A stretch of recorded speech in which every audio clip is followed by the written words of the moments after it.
वसुदेव सुतं देवं कंसचाणूरमर्दनं देवकी परमानन्दं कृष्णं वन्दे जगद्गुरुं. Many times in our life, understanding the philosophies or understanding rather any concept, it is very difficult to accept that which is totally opposite to each other. Both can get the same result. Both can be either useful, both can be either harmful. But apparently, both the standpoints are just opposite to each other.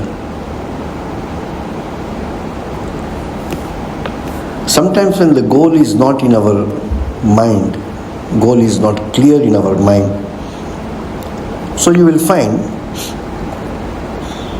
to achieve that goal, we try that which is totally opposite to each other. But we believe that both will give the same result. A social example, for example.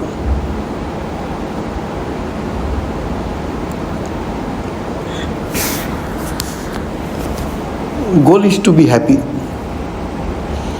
None of us wants to be unhappy. We all want to be happy. Whatever we do is to be happy.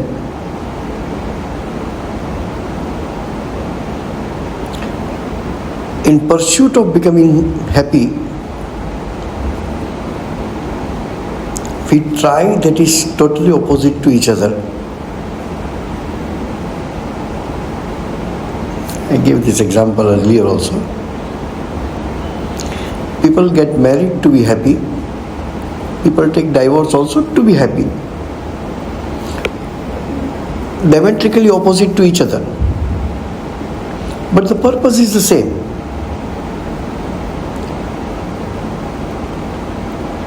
So here, philosophically speaking, when Sri Krishna was praising the Karma Yoga, that we must act. We cannot live without action.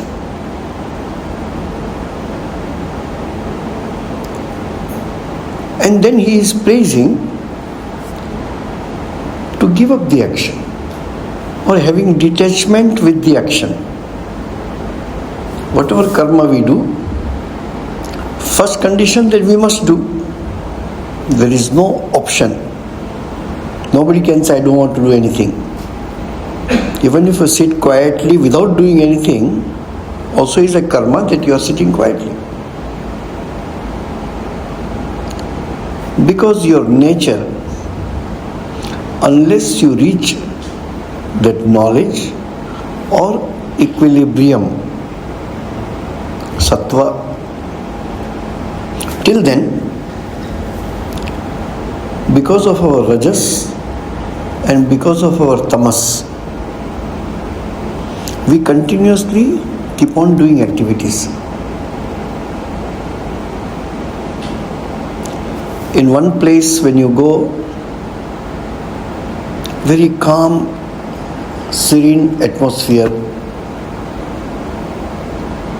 you are going near the ocean, not that big waves, very calm ocean. Another place you will find terrible wind.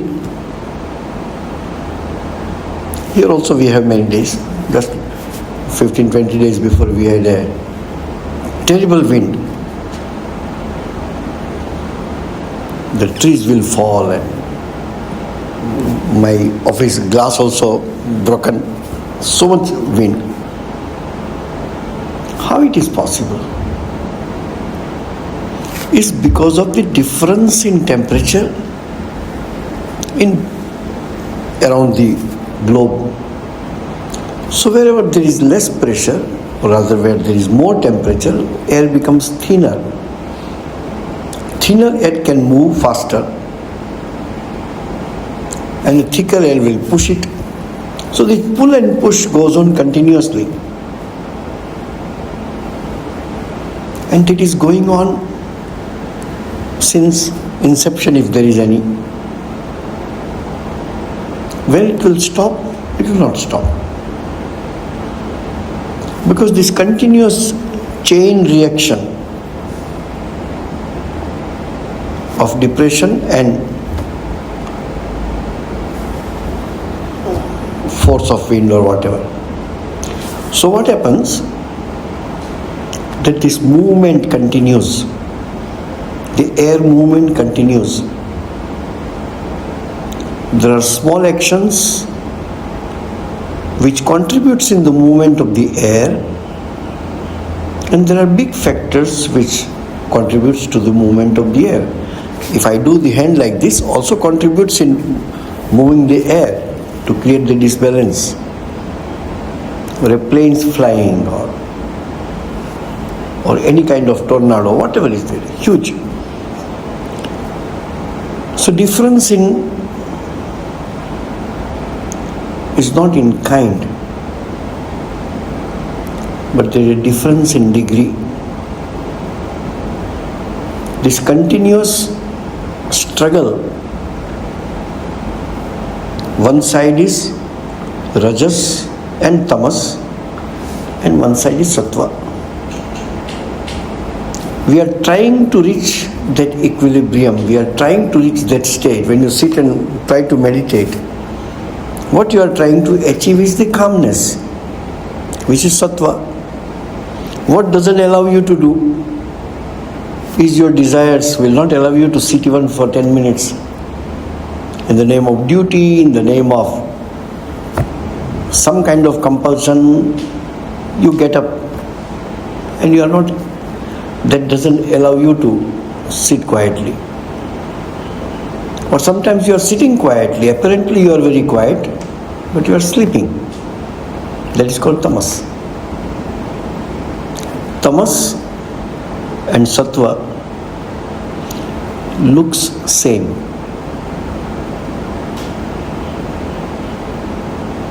If I lock myself in the room, if I enjoy the seclusion and spend my time in study and meditation is one. But apparently I have shut my door. Maybe I am sleeping inside. Do you think this sleeping and study and meditation is the same? No. So sattva and tamas looks the same. In between is rajas. And our mind, our body is adjusted to this rajas. For example, if all the lights are switched off, it becomes dark. We can't see anything. And if the light increases so much, the result is that you can't see anything. You can see at this light because it is still in the level of tolerance. We can tolerate this light. You cannot look at the sun at 12 o'clock. It is much more than what your eyes are habituated with. Everywhere it is same. It is not only for us.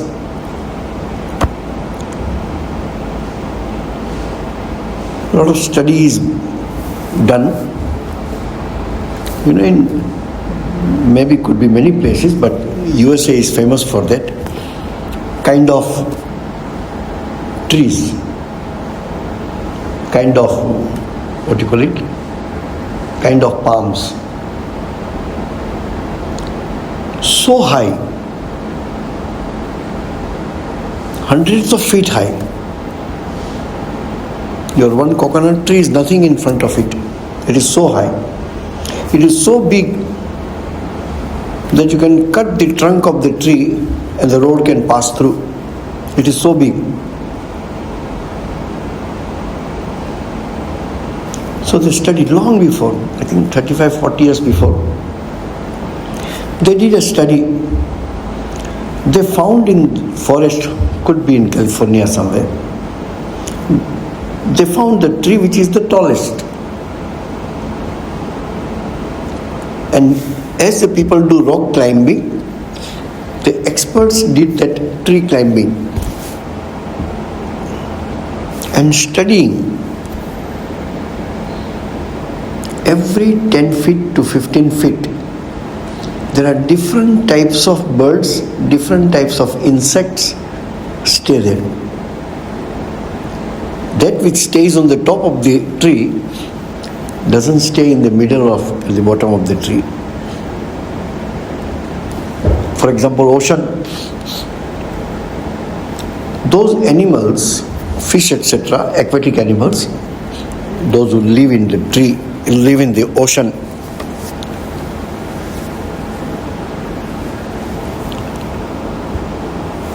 those animals or the fish which are habituated to be at the bottom of the ocean, you bring them up on the water surface, they just die because they are habituated to be at the bottom of the ocean with so much water pressure. When they are surviving, is the external pressure and inside the blood pressure of the body pressure is equalized so they can survive. As soon as you bring them on the surface of the water, chances are there that they will break into pieces because the inside pressure is there, but outside there is no more water pressure. Again, that which on the top of the ocean or the first few meters, if you bring those animals at the bottom of the ocean, they will die because they are not habituated with that pressure. In the same way, we are not habituated to be extreme good sattva or extreme tamas.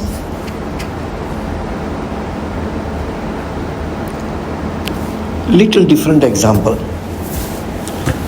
We all eat, we all like to eat, but you cannot eat food with the gusto which the pig can eat.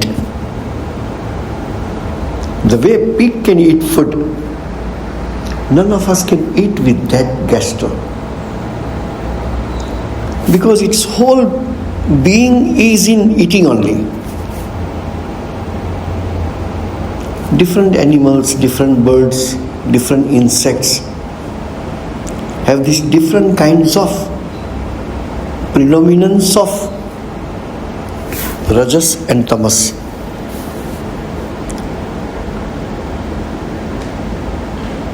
Some animals are there by nature, they are quiet.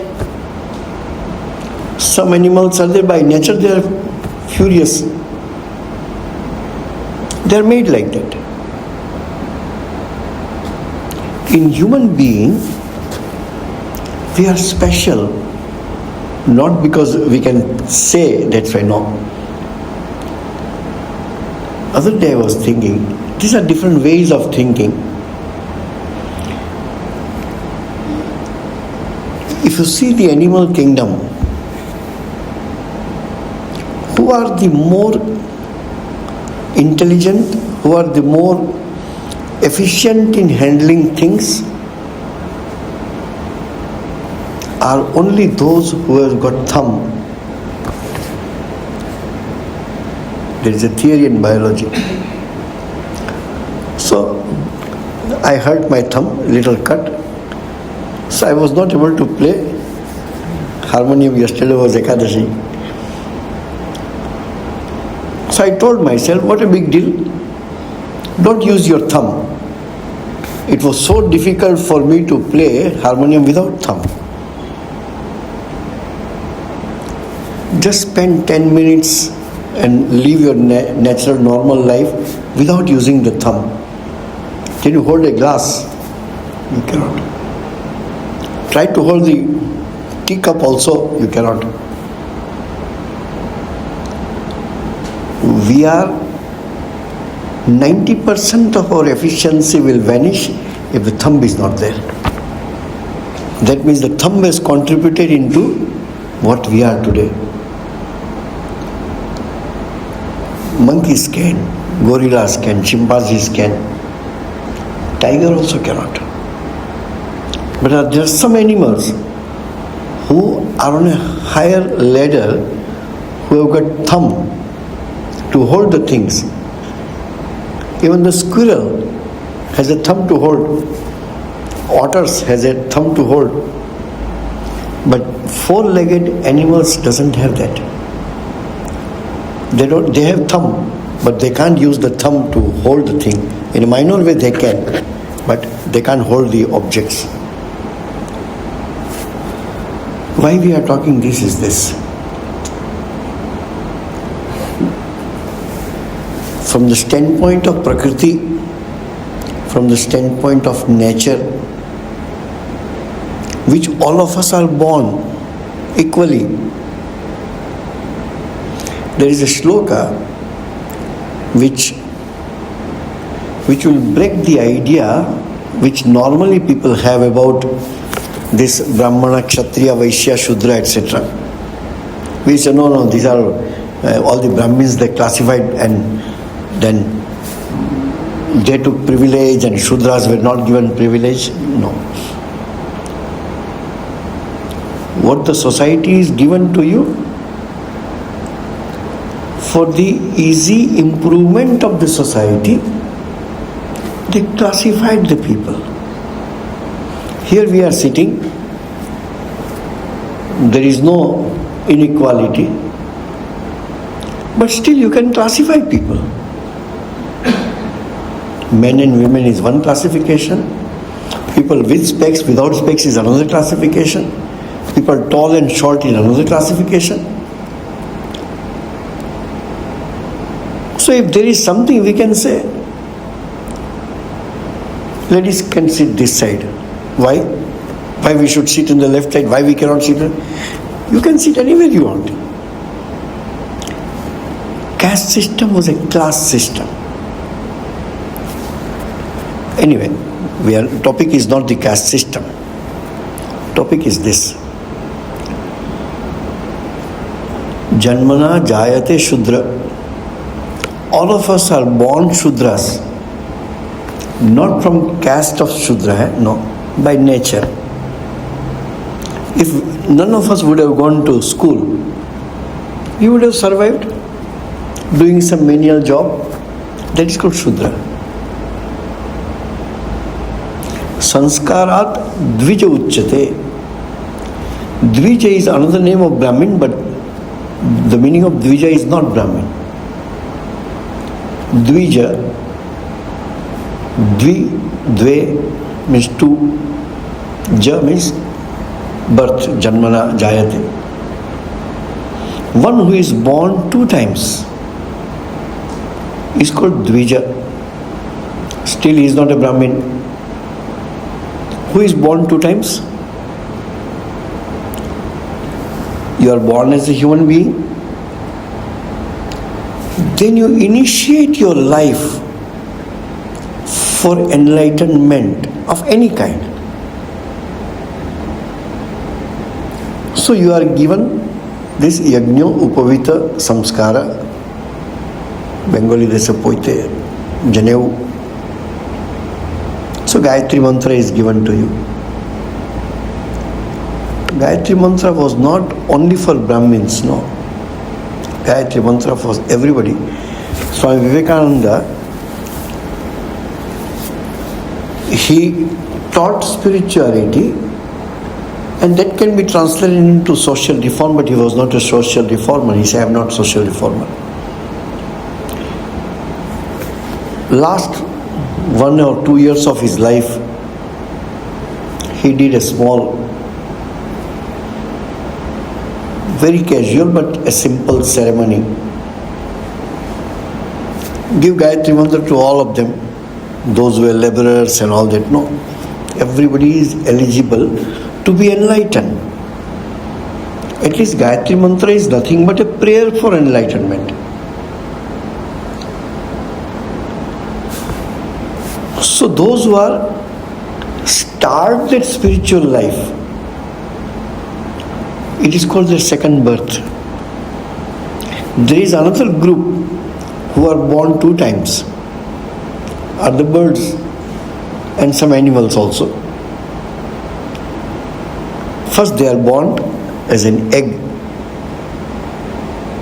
and then from egg they are born as an animal or a bird. All the birds are like that. Some animals, all the lizards, start from your home lizard to crocodile. They all are born as an egg first, and from egg they come out. So they are also born twice. So in Sanskrit language, birds are also called dvija. And also those who are invested, those who are initiated, those who have a Gayatri mantra or Ishta mantra or whichever, those who have begun their spiritual life are also called dvija. You will find sometimes the statements, as Miss MacLeod used to say. Miss MacLeod was elder to Swami Vivekananda. But when people asked, "Madam, what is your age?" She said, "I am around 7 years old." You look old, how you can be 7? I am born after I came in contact with Swami Vivekananda. So you can think your second birth is what? When you really start living consciously. Otherwise everybody lives, those who are born all live their life. When you live a life with a purpose, with a higher purpose, spiritual purpose. Spiritual could be not religious, could be anyway spiritual. Some people say, came to know, okay, my life is meant for service to the people. Suddenly lifestyle changes. There is a famous story. In India we have great kings and queens in the history. One of the greatest queen who did so much for the society and the country and for the religion, she was the queen of Indore, Ahalyabai Holkar. Now this Ahalyabai, she wanted to study scriptures. So a Pandit started coming and teaching her Bhagavad Gita. So I said, "Madam, we start with the first sloka." Okay, we start. So Pandit read the first sloka, Dhritarashtra Uvacha, Dharma Kshetre, Kurukshetre, Samaveta Yujutsava, Mamakaha, Pandavas Cheva, Kima Kuruvata Sanjaya. That is the sloka. So the Pandit uttered Dharma Kshetre, Kurukshetre, then started to explain Kurukshetra, which is a Dharma Kshetra, where the war was going on. Earlier by say, "Can we stop?" Okay, as you say. Tomorrow I will come. No need to come. But we have not even studied a single shloka. I have understood what I need to understand from Bhagavad Gita. Though technically it doesn't mean that. But she understood the meaning. Dharma Kshetre, Kurukshetre. Now Kurukshetra is the name of a place. But Ahalyabai understood as Dharma Kshetre, Kurukshetre, Kshetre, Dharma Kuru. Do your charity come religion come duty everywhere. And those 2 words changed the life of Ahalyabai. And today, whether it is Kashi Vishwanath temple or any temples in everywhere, Ahalyabai hand is there. There are some people who come in this world and they become the key person in the history to overall save what you are. There are some scientific inventions which completely change the human life just because of one small discovery or small invention. In the same way, in the spiritual history or religious history, some people come, play such an important role, which changes the future of that race and that religion completely. If you historically and from religion point of view, these are the three people who changed everything. There are many in small way or big way, but these three people,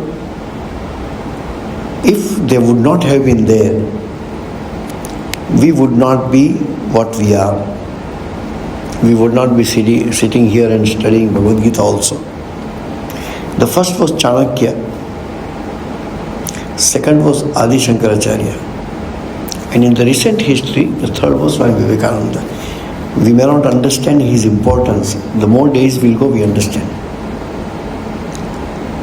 We would not be what we are. No Adi Shankaracharya, all of us would be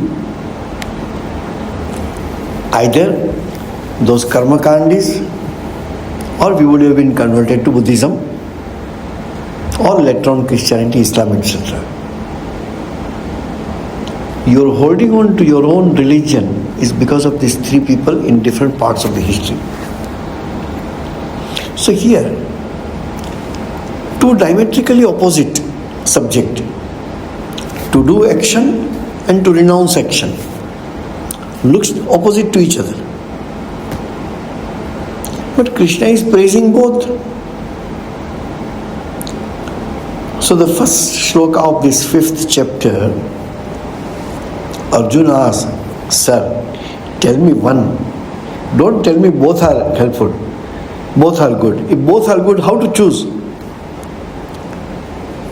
So Arjuna had told, Sannyasam karmanam Krishna punar yogam cha samsasi.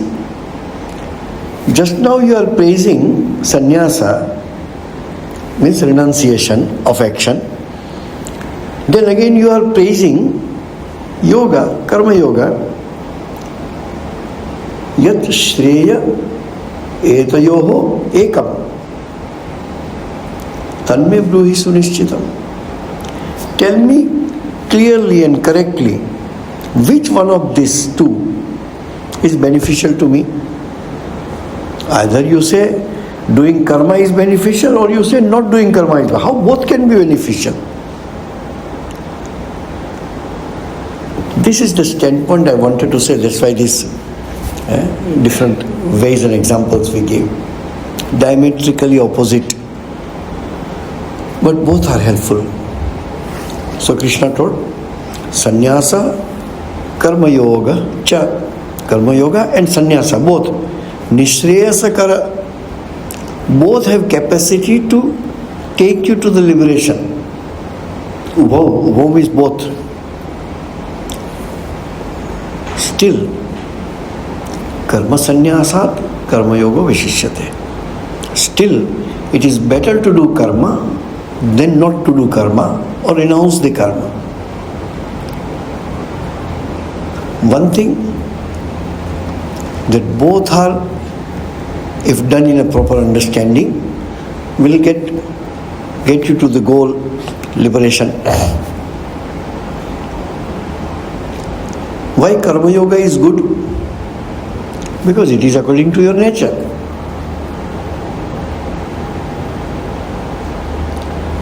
In one classroom, some novice monks are sitting. It's a true story. So the Acharya or the teacher was teaching how we should do karma, how karma can become Karma Yoga. So one brahmachari asked, one novice asked,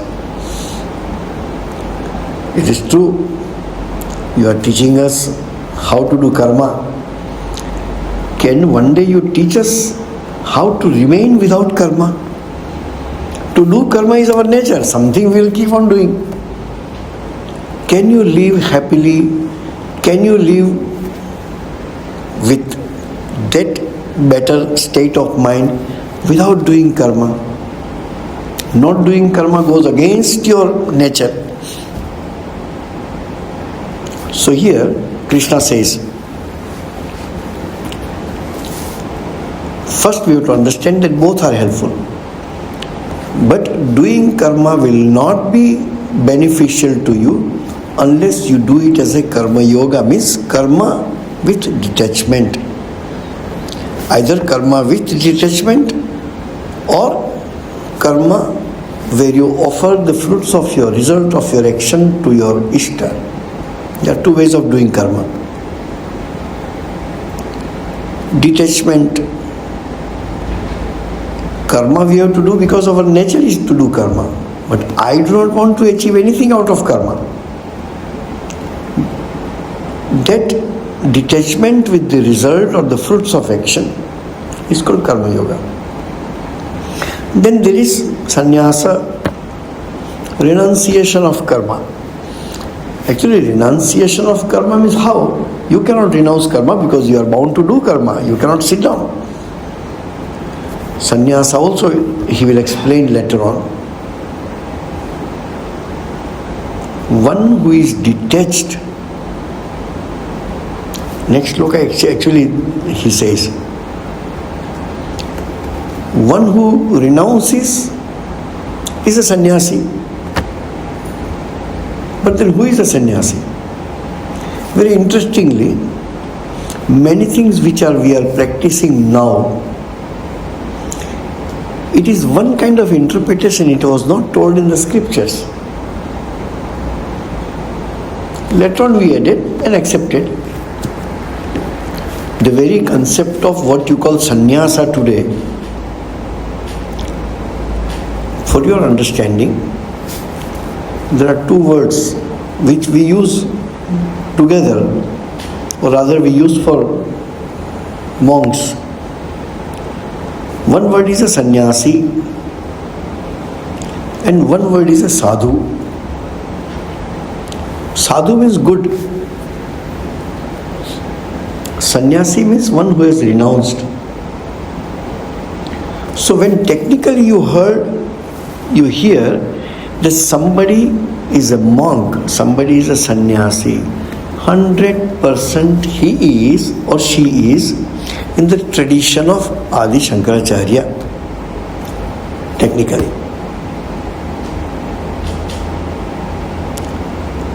The very word sannyasi comes only for that. But before Shankaracharya, sannyasis were not there. Yes, they were there. They were sannyasis in the true sense which scripture says. In that case, you also can become a sannyasi. This wearing girva cloth, those sannyasa definition comes from Adi Shankaracharya. So here he says, Gneya sa nitya sannyasi. Consider him or her as a sannyasi who yo na dveshti na kankshati. One who doesn't hate, one who doesn't expect. Expectation is always out of liking. That's why it is, both are used. Na dveshti, na kankshati. We are always tied up with this twins thing. Love and hate, hot and cold. All these are dualities everywhere in our life. To be free from that, you have to have a standpoint. For example, oh, it is too hot, switch on the aircon. Oh, it is too cold, switch off the aircon. Why you switch on the aircon? Because that heat was bugging you, was not allowing you to sit comfortably. So to make your sitting comfortable, air condition is put. Purpose is not coolness. Purpose is to be completely free from the idea of hot and cold. You don't switch on aircon to enjoy coolness. No. So that you don't think about heat or cold. You can go above that.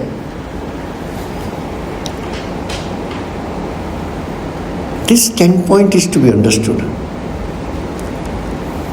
Krishna says here, Nirdvandvo, one who is above these dualities.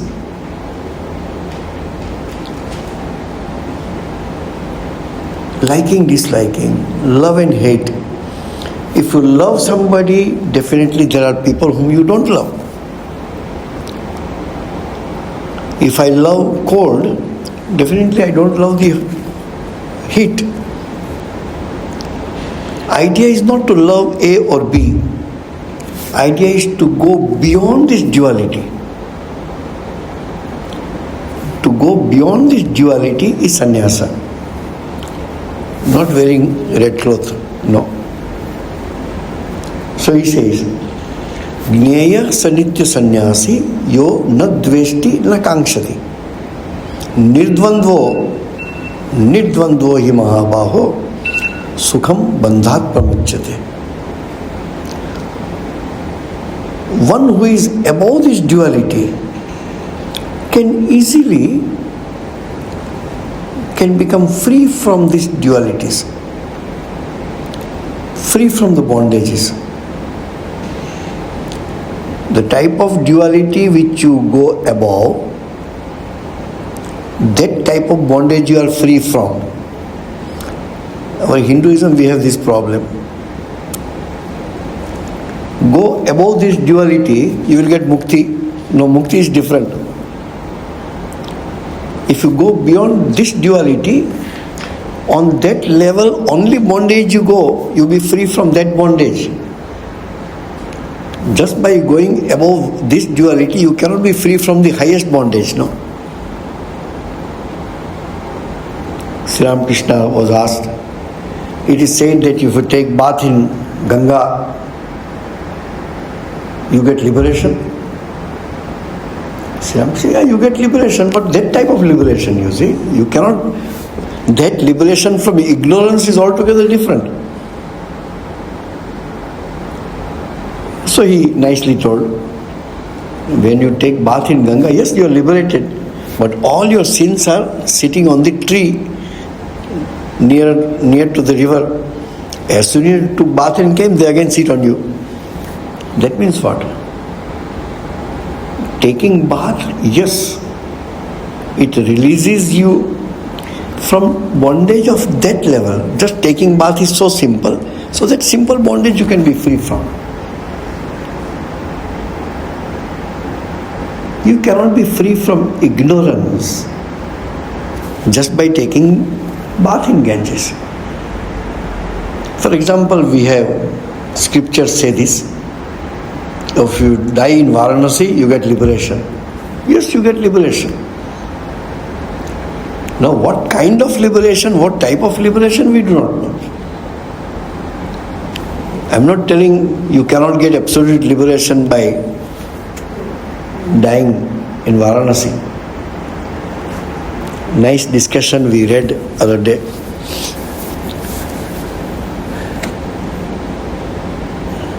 A senior Swami staying in Varanasi. Swamiji, do you think by dying in Varanasi you will get liberation? So the Swami are told, why you are asking me? You can ask me what is my opinion. Who am I to certify this statement? But so many great people have told that if you die in Varanasi you get liberation. But again, without getting the knowledge of Brahman, you can't be liberated. So that senior Swami says, I understand by combining these two, what the great people say, that yes, by dying in Varanasi you get liberation. Look what Sri Ramakrishna has told. When a person dies in Varanasi, Shiva gives that Taraka mantra, a mantra which is liberating mantra. And Divine Mother, Annapurna or Parvati or Uma, she cuts the bondage of Jiva. Sri Ramakrishna had that vision. So actually you didn't get liberation by dying in Varanasi, but you got liberation by getting this knowledge. So there is another thing. Here he says that he or she is a sannyasi, is a person of renunciation, who neither hates nor expects. Expects means what? Expecting happiness or anything positive from your action. To be free from these dualities. Nirdvandvohi mahabaho sukham bandhat pramuchyate. You can be easily liberated, easily you can be freed from the bondage if you are above this. What is the bondage? So hot it is, how to read? It is so cold, how to read? To be free from this bondage, you go above this heat and cold. Scripture says, modern people without knowing scripture also say the same. Singapore government has released one instruction. What temperature we should keep? Guided, you can keep whatever you like.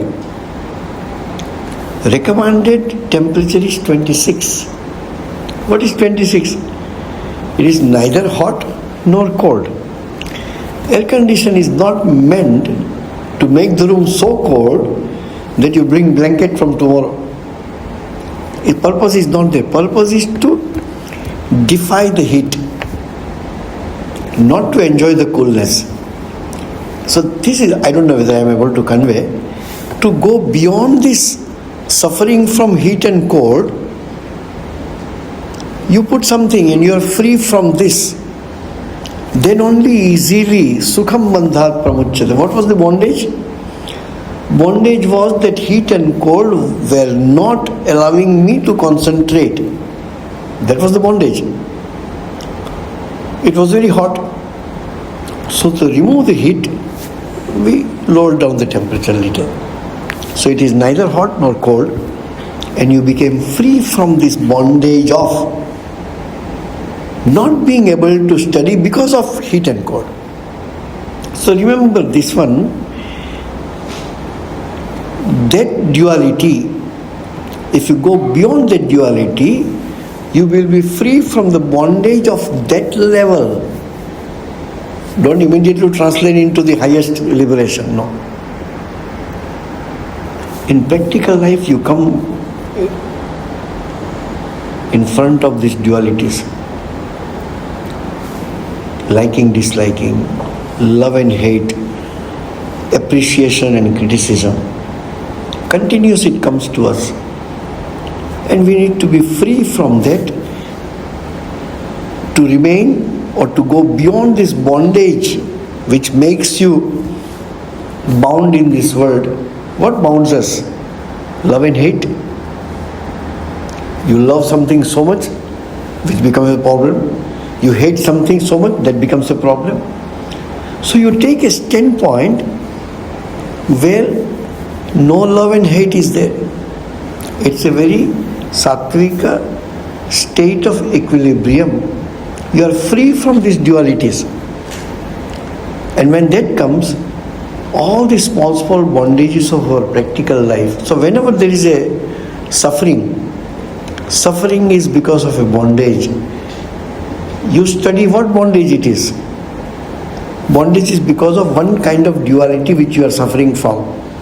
Go beyond that duality, you will be easily go beyond the suffering of that suffering which used to come from that duality. You will be free from that.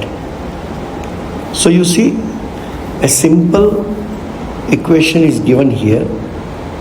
You are suffering in this world because of a particular kind of bondage, particular kind of state which doesn't allow you to be happy. You are bound. How to be free from that? A duality of that level, duality which is the source of that bondage. Go beyond that duality. You go beyond that duality, you be free from the bondage of that level or of that subject or of that concept.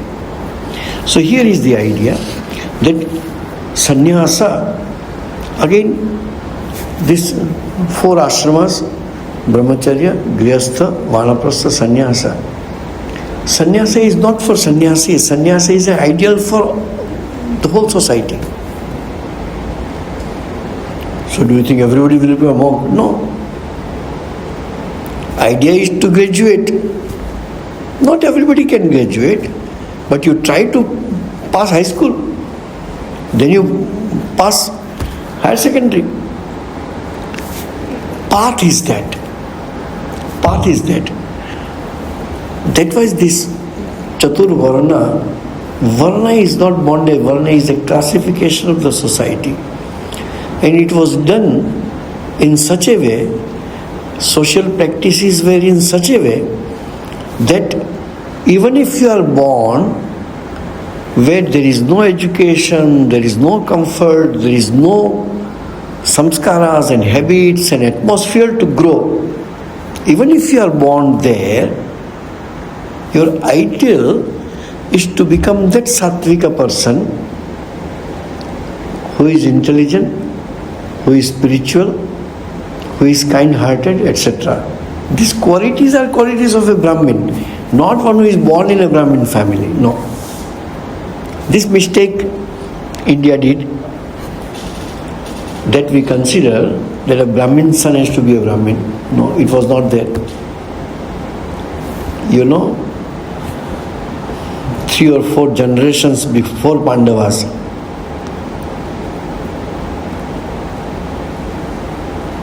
who was that king? Shantanu, Shantanu. He did not give, correct me, maybe I am wrong. Person is wrong, concept is correct. He did not give kingdom to his sons. He didn't give the kingdom. He said, no, none of my sons are eligible for this kingdom. Totally an outsider. A small incident I tell. So many kings in Indian history who ruled the major part of Indian subcontinent. One among them, for that period of time, was Chandragupta Maurya, who ruled the India. Chandragupta Maurya's, nobody knows from which family he came. And this is the greatness of the guru or greatness of the person. Chanakya is traveling from one village to another village and finds some children, poor children or the street children, they are all playing there. Chanakya is looking at particular boy and told him, come, take me to your home. So took to home, the lady is there, husband is not around. Means husband is not available, he was not there. Told her mother, send your son to my Gurukula. She said, I don't have money to pay. I don't have money to pay your fees. You don't need to pay fees.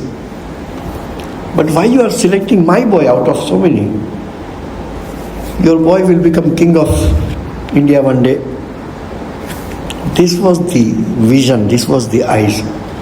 And that child who was playing in the field, he was picked up and he was made the king. So idea is this, to be free from this bondage. And what is the bondage? Every state is a bondage because you need to go to the next stage.